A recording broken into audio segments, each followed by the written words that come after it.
నమస్తే, welcome to Tholi Velugu. నేను మీ విజయ్.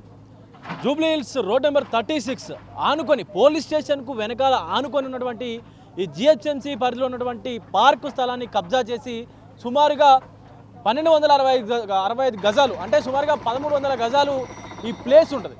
సో దీన్ని ఒక ముగ్గురు వ్యక్తులు కలిసి కబ్జా చేసి మంచిగా దీంట్లో రసాయనేతర కూరగాయలు పండించుకుంటూ వాళ్ళ ఆరోగ్యాన్ని పెంపొందించుకుంటూ ఈ కూరగాయలు పండ్ల మొక్కలు ఇవన్నీ వేసుకుంటూ కూడా ప్రభుత్వ స్థలాన్ని కబ్జా చేసుకొని ఒకటి కాదు రెండు కాదు సుమారుగా 1300 గజాలు స్క్వేర్ ఫీట్స్ ఉన్నటువంటి ఈ ప్లేస్ని కబ్జా చేసుకొని మంచిగా కూరగాయలు పండించుకుంటూ కూరగాయలు తినుకుంటూ ఈ జిహెచ్ఎంసీ ప్లేస్ని మొత్తం ఆక్రమించుకొని సుమారుగా 225 కోట్ల విలువ చేసేటువంటి భూమి ఇది. ఒకటి కాదు రెండు కాదు, మూడు వైపులా మొత్తం మనం ఇటు చూసుకున్నట్టయితే ఇది గెస్ట్ హౌస్ ఉన్నది. ఆ పక్క చూసుకున్నట్లయితే మనకు ఖాళీ ప్లేస్ ఉన్నది, అది పార్క్ ప్లేస్ అని చెప్పి మేయర్ అంటున్నారు. అండ్ అవతల పక్క చూసుకున్నట్లయితే అవతల పక్క కూడా ప్లేసు ఖాళీ ప్లేస్ ఉంది, దాంట్లో కూడా పార్కు సంబంధించినటువంటి మొక్కలే ఉన్నాయి. ఈ మూడు వైపులా కూడా మొత్తం క్లోజ్ చేసేసి మనం నిన్న మ్యాప్ కూడా చూసినాము, మేయర్ గారు చూపించారు మ్యాప్ కూడా. ఆ మ్యాప్ను కూడా తీసుకొని చూస్తే మూడు వైపులా మొత్తం ఈ రోడ్ అంతా కూడా క్లోజ్ చేసేసి మంచిగా ఇలా కూరగాయల మొక్కలు ఇక్కడ చూడొచ్చు. ఇగో యాపిల్ బేర్, మనకి యాపిల్ బేర్ చెట్లు, ఈ చిక్కుడుగాయ మొక్కలు, చిక్కుడుగాయ తీగజాతి మంచి కూరగాయలు, ఇగో ఈ తోటకూర, మామిడి చెట్లు, అవేందా మన జీడి చెట్లు, ఈ కాకర చెట్లు, ఇటు చూసుకుంటే వంకాయ చెట్లు. పేద ప్రజలకు భూమి ఇవ్వడానికి వాళ్ళకి ఇల్లు కట్టేయడానికి ఏమో గవర్నమెంట్ దగ్గర ప్లేస్ ఉండదు.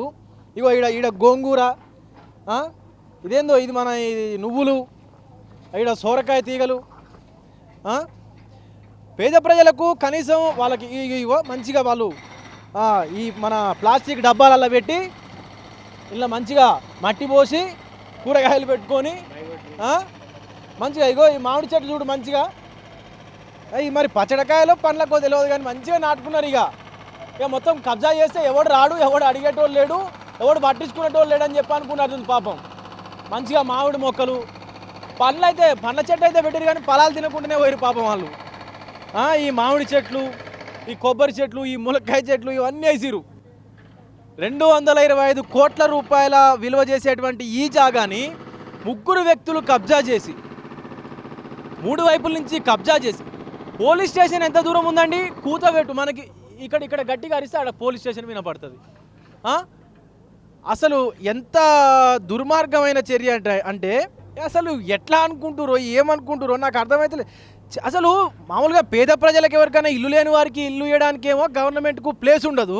ఈ జిహెచ్ఎంసీ ప్లేసుల్ని కబ్జా చేస్తుంటే మరి గవర్నమెంట్ ఏడపోయినట్టు, అధికారులు ఏడపోయినట్టు? మరి అధికారులు వాళ్ళకు సహకరించిరా, లేకపోతే ఇది వాళ్ళకు సహకరించకపోతే ఇది ఎట్లా జరిగినట్టు ఏంది అనేది? ఇది పోలీస్ స్టేషన్ పక్కనే పోలీసు వాళ్ళు వచ్చి కూడా చూస్తూ ఉన్నారు చూడండి. ఈ పక్కనే నిన్న మేయర్ గారు వచ్చినప్పుడు కూడా పోలీసు వాళ్ళు కూడా చెప్తా ఉన్నారు, ఇది మేము మాకు తెలియకుండానే కబ్జా అయిందని కూడా వాళ్ళు కూడా ఒక మాటలో చెప్తున్నటువంటి పరిస్థితి కనిపిస్తూ ఉంది. ఈ గోడ మొత్తం కూడా అవతల వరకు కూడా ఇంకొక చిన్న గోడ ఉంది. ఆ గోడను ఆనుకొని ఒక పెద్ద ఎత్తున కన్స్ట్రక్షన్ ఎట్లా అంటే ఇది భవిష్యత్తులో ఇప్పటింతలో ఇది పోదు, ఇది మొత్తం మనదే, మనం ఆక్రమించుకున్నాం కాబట్టి మనదే అయింది అన్న రీతిలో మాట్లాడుకొచ్చి చేస్తున్నటువంటి పరిస్థితి అయితే ఉన్నది. ఈ ముగ్గురు కలిసి స్థలాన్ని ఆక్రమించుకున్నట్లయితే మనకు మేయర్ గారు గుర్తించారు. ఆ తర్వాత వెంటనే మన ఈ జేసీబీ ఏదైతే ఉందో దాని సాయంతో కూడా ఈ మొత్తాన్ని కూడా కూల్చివేస్తూ ఉన్నారు. ప్రభుత్వ స్థలాన్ని ఎవరు కబ్జా చేసినా కూడా వాళ్ళపైన ఖచ్చితంగా అంటే ఈ కఠినమైనటువంటి చర్యలు, చట్టపరమైనటువంటి చర్యలు తీసుకుంటామని కూడా చెప్పినటువంటి పరిస్థితి ఉంది. సో అలాంటప్పుడు ఈ ల్యాండ్ పై నుంచి రాకపోకలు కొనసాగించే వాళ్ళు అయితే ఈ స్థలాన్ని ముగ్గురు వ్యక్తులు కూడా ఆక్రమించుకున్నట్లు మేయర్ గద్వాల విజయలక్ష్మి అయితే దృష్టికి వచ్చింది. దీంతో ఆమె నిన్న ఉదయం కూడా ఈ పార్క్కు వచ్చి అలాగే జిహెచ్ఎంసీ అధికారులతో కబ్జా గురైనటువంటి స్థలాన్ని కూడా పరిశీలించారు. సో తదనంతరం ముగ్గురులో ఒకరు కూరగాయలు, ఇంకొకరేమో పండ్ల చెట్లు నాటగా, మరొకరేమో గార్డెన్ ఏర్పాటు చేసి కాంపౌండ్ వాళ్ళు కూడా కట్టుకున్నారు. మనం ఇందాక చూసినాం కదా ఆ గార్డెను ఇంకొక ఆయన మంచిగా కాంపౌండ్ వాళ్ళు పెట్టుకొని దాంట్లో గార్డెన్ ఏర్పాటు చేసుకొని హాయిగా సేద తీరడానికి కబ్జా చేసుకొని కూర్చున్నారు అన్నట్టు. సో ఇట్లా ఇంకొకరు అసలు ఏకంగా గదినే నిర్మించుకున్నట్లయితే మేయర్ గుర్తించినట్టుగా తెలుస్తూ ఉంది. సో మరి అది ఈ పక్కన ఉన్నటువంటి ఈ గదా, ఈ గెస్ట్ హౌసా, లేకపోతే దాని అవతల ఇంకేమైనా గది ఉన్నదా, ఖాళీ ప్లేస్ అవతల కూడా ఉన్నది? మరి జిహెచ్ఎంసీ పార్కులను ఇట్లనే కబ్జా చేసుకుంటూ పోతా అంటే ఆఖరికి వచ్చేసరికి ఏముండదు. కనీసం పిల్లలు ఆడుకోవడానికి కాదు కదా, వృద్ధులు వాకింగ్ చేయడానికి, పిల్లలు ఆడుకోవడానికి ఇక అసలు హైదరాబాద్లో ప్లేస్ అనేది ఉండదు. పోతే ఇక మొత్తం ఔటర్ రింగ్ రోడ్ అవతలికే పోవాల్సిన పరిస్థితి అయితే వచ్చేటట్టున్నది. మనం చూడొచ్చు జేసీబీ వాహనాన్ని పెట్టి మొత్తం ఆ ప్రహారీ గోడలు ఎంత బలంగా నిర్మించారంటే మొత్తం గిల్లర్లు లేచి భారీ బందోబస్తుని ఇక ఇది మొత్తం మనదే అన్నటువంటి తరహాలో కూడా నిర్మించి వాళ్ళు ఇంత ఆక్రమణకు గురవుతున్నా కూడా జిహెచ్ఎంసీ అధికారులు ఎందుకు పట్టించుకోవట్లేదు, మరి ఇక్కడ ఉన్నటువంటి టౌన్ ప్లానింగ్ అధికారులు ఎందుకు పట్టించుకోవట్లేదు? ఇగో ఈ పైప్ లైన్ చూసిరా, మొత్తం డ్రిప్ పైప్ లైన్ ఇరిగేషన్ మొత్తం మన ఆ పొలాల్లో చేన్లల్లో వేసుకున్నట్టుగా డ్రిప్ పైపు ఇరిగేషన్ పైపులు వేసుకొని మంచిగా ప్లాస్టిక్ పీవీసీ పైపులు వేసుకొని మంచిగా ఇక ఆరోగ్యకరమైనటువంటి కూరగాయలు పండించుకొని తింటారు వాళ్ళు. మరి జిహెచ్ఎంసీ వాళ్ళకు పంపిస్తురా కూరగాయలు, మరి లేదా అన్నది కూడా తెలుస్తలేదు. ఎటుపోతుంది ఏంది? హైదరాబాద్లో ఒక గుంట జాగా దొరకడం ఎంత కష్టతరం అంటే, అది కూడా జూబ్లీ హిల్స్ వంటి ప్లేస్లో 100 కోట్ల ఉన్నటువంటి ఈ ల్యాండ్ వాల్యూని మొత్తం కబ్జా రైలు హాంఫర్డ్ చేసేసి హాయిగా ఏదో కప్పను మింగిన పాము లెక్క సైలెంట్గా కూర్చున్నారు. మరి ఇంతవరకు కంప్లైంట్ చేసిరా లేదా, ఎవరి మీదనన్నా కంప్లైంట్ చేసిరా అంటే మేయర్ గారు చెప్తున్నది ఏంది, ఎవరు చేసినా కానీ కఠినమైనటువంటి చర్యలు తీసుకుంటాం, చట్టపరమైనటువంటి చర్యలు తీసుకుంటాం అని చెప్పేసి అంటుండ్రు. కానీ అధికారంలో ఉన్నటువంటి వ్యక్తులే చేశారు అని చెప్పేసి ఏమో ఇక్కడ ఉన్నటువంటి స్థానికులు, కొంతమంది బయట వ్యక్తులు కూడా చెప్తున్నటువంటి సందర్భం అయితే కనిపిస్తూ ఉంది.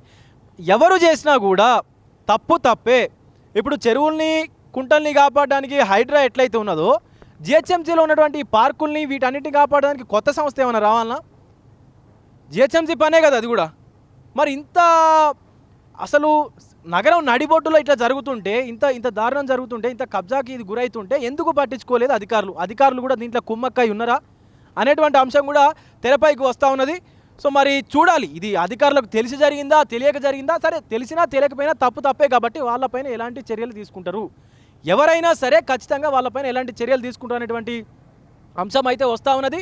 మరి వాళ్ళపైన కఠినమైనటువంటి చర్యలు తీసుకోకపోతే ఖచ్చితంగా ఇలాంటి పార్కులు ఎన్నున్నా కూడా అన్నీ ఆంఫర్డ్ చేసేసి స్వాహా అనేటువంటి కార్యక్రమం అయితే కబ్జా రైలు పెట్టుకున్నారు. ఖచ్చితంగా మనం చూసుకోవచ్చు, అసలు ఏదో వాళ్ళ ఇంట్లో గార్డెన్లో నాటుకున్నారు మొక్కలు మంచిగా.